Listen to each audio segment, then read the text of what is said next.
Hey guys, welcome back to my new vlog. इसमें से कितने लोग सोचेंगे कि एक ही वीडियो डेली डेली अपलोड करता है।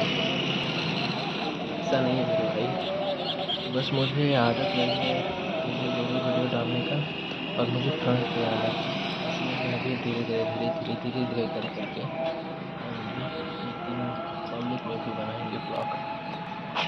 वो कहते हैं ना, लॉयल्टी और एफर्ट्स, अगर किसी को ज़्यादा दे दो तो उसे संभाल नहीं पाता है, इसलिए उसे उतना ही दो जितने को लायक है।